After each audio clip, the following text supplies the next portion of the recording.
So now what is the ending part we will see. That is the most easiest. So in the ending part what happens is the entire machine is complete, machining operations are completed, everything is over. Then what should the CNC do? The CNC, it should take the tool away from the workpiece, switch off the coolant, switch off all the other things. It should switch off the spindle. Then it should wait for the operator to open the CNC door. Then he has to unlock, open the jaws of the chuck, or if it is automatic machine, it has to open the jaws of the chuck. The workpiece has to be taken out, and then new workpiece has to be installed. If you are having a robotic control center work center or work cell, then maybe a signal will be sent to the robot telling that the machine operation is completed. The robot will come, it will hold the workpiece, pull out the workpiece, put a new workpiece, again the operation is going to complete.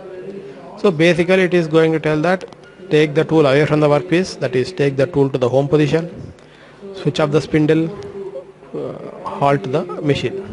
So that is what is written over here. So G28 is take the tool to the home position. U0 W0 means you keep the tool in the home position itself.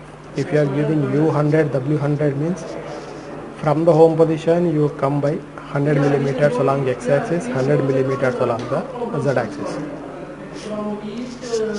But here we say U0 W0 means you keep the tool in the home position itself. That is G28 U0 W0. M05 means spindle stop. So whatever the spindle is rotating, maybe in the clockwise direction or counterclockwise direction, we will say that switch off the spindle. M30 means the program has to end, the program has ended. So there is no other further execution. The controller will stop performing all the calculation and it is going to wait for the next instructions or the next program to be executed. That is the ending thing. Now what is the beginning? At the beginning what you have to give the information.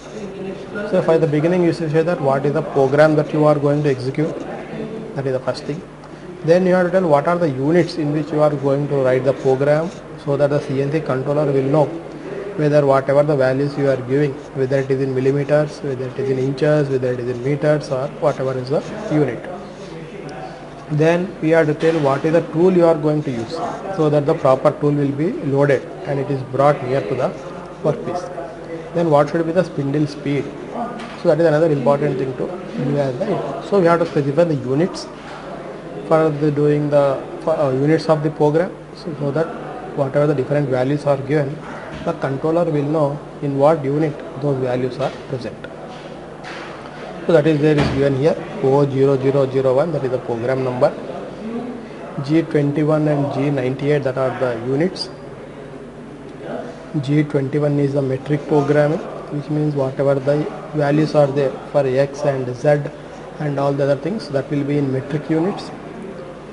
You can also have the programming done in inches also. So for our case we are taking only the metric units, that is G21. Then G98, that is feed rate in millimeter per minute. So whatever feed rate we are giving, the speed at which the tool is moving along the workpiece, that is in millimeter per minute. So if I say 100 means it is 100 millimeter per minute. If the unit has changed, then it may become meters per minute. So it will become 100 meters per minute. That will be very, very high. The tool will be moving at a very rapid rate. The tool may break, or there will be some damage to the workpiece or to the machine. So very, very important the units in any given program. Next line is G28 U0 W0. So now once we have specified the units, the main thing is we have to select the proper tool. But we don't know where exactly the tool holder is. It is very close to the workpiece, or it may be very far away from the workpiece, that is the home position. We don't know how exactly the previous programmer has written the program. So what we will do at the beginning, every time we will say that you bring the tool to the home position, that is G28 U0 W0. Then we will say that you change over the tool, that is M06 is a change the tool. Then T0101 or T0202 or 0303. T01 means change the tool to 01. So in the tool CNC you will be having a number for each and every tool. So CNC can have 8 tools, they can have 16 tools, they may have 24 tools depending on the CNC capacity. You can call any number of the tool. So you can say first tool, second tool, third tool, fourth. Either you can call out any tool that you want. That is why we say T01, which means bring the tool which is present in the first location. Maybe you want to do the drilling operation. The drill tool you have placed in the 7th location. Maybe you want to perform a thread cutting operation. The tool is present on the 10th location. So accordingly you have to write the program such that you are recalling the tool that you have located in the machine correctly. So here you say that T01 maybe for turning operation, but you are having a drilling tool over there, then it is going to create a problem. So what tool you are writing in the program, that has to be the same tool which has to be fixed in the machine. That is another thing we have to always maintain and ensure. So here we want to get the maybe a turning tool or maybe a facing tool. So we will say T0101, which means whenever the operator is trying to execute the program, you should have a sheet in which you should tell 01 tool is a turning tool or 01 tool is a facing tool. The second tool must be thread cutting tool. Tool number 3 must be the drill tool. Like that you should make a proper list and you should give it to him. That may be called as a process sheet. So seeing that, he will be able to understand which tool to load into which particular position, maybe what should be the size of the tool he has to use.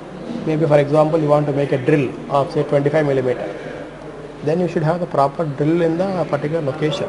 You cannot have a 10 millimeter drill in that particular location and you can execute. Program execution may happen, but the whole what you have generated may be smaller. So that is a wastage of time and resources. So you have to have a proper system of documentation using which you will be able to communicate. Thereby the operator also will know what he has to do. These things apart, M06 T0101 means change the tool to the first tool. Next two letters indicate the offset file. Now different tools will be having different length, correct? We will be having a drill tool which is having its own length and orientation. We will be having a thread cutting tool, it is having its own length. So what is the length of the tool, how much to adjust or how much adjustment it has to make with respect to the origin of the workpiece. So this also has to be given as the input. Otherwise what happens, for a small tool you are fixing it, suddenly you are changing into a very big tool, then the CNC controller should know that the tool length has increased. Then it has to move by a lesser distance because if it is moving by a small distance, the tool end is already near the workpiece. The tool end is already near the workpiece. So it has to make sure that it is moving only by the required distance so that the tool is making a contact with the workpiece, and as it is moving, it is able to do the required machining. So what is the length of that particular tool? All this information has to be given to the controller for individual tools. That is why we say T0101. The second two letters represent the offset file, that is the tool length offset. How much of the length of the tool is there, where exactly its end point is there. All this information we have to give to the CNC controller. That is why it is T0101. If you are talking about the second tool, it will be T0202, like that. Then we'll say M03S1200. So once you have fixed the tool, then all the things are done. We want to switch on the machine and we want to perform the operation. So the spindle has to rotate. So we'll say it is a clockwise rotation, that is M03. S1200 means 1200 RPM. So there are codes available in the CNC wherein you can limit the upper spindle speed to beyond a particular value. It is not going to rotate. So all those options are also available. So once the spindle is rotating, the next step is we have to bring the tool close to the workpiece, and from there we have to start performing the machining operations. So up to the switching on the spindle and bringing the tool very close to the workpiece, that will be the starting lines. So the starting lines will be common for all the CNC programs. Why? Because every time we have to set the units, we have to change the tool, we have to switch on the spindle to the required speed, and then before we start machining, the usual practice is bring the tool very close to the workpiece and then you start doing the machining operation. So the starting lines are also remaining the same, the ending lines are also remaining the same. What changes is the body of the program. So this body of the program will be changing depending on the kind of the workpiece you want to machine. So if you want to machine a simple component, the length of the program will be small. If you want to machine a very complicated profile, then the length of the program also is going to increase. So step by step we are going to make sure that the end point of the tool or the cutting edge is at the required location and it is moving in the required fashion. with respect to the workpiece, thereby it is removing the material in a very orderly manner. So that will form the body of the program.